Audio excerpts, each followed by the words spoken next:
అందరికీ వందనాలు. ఈ దినము పరిశుద్ధ గ్రంథములో నుండి సామెతలు 16వ అధ్యాయము 7వ వచనాన్ని చదువుకుందాం.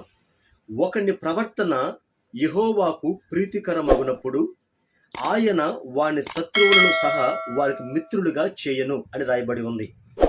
దేవుని కొరకు ప్రీతికరముగా మనం బ్రతకాలి.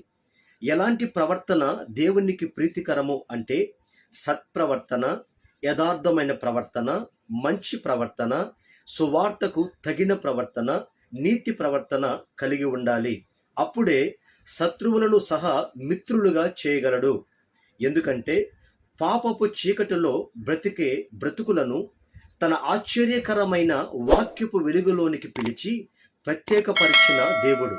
కాబట్టి దేవుని దృష్టికి యథార్థమైనటువంటి ప్రవర్తన, మంచి ప్రవర్తన కలిగి బ్రతకాలన్నదే దేవుని చిత్తము, దేవుని సంకల్పమై ఉన్నది.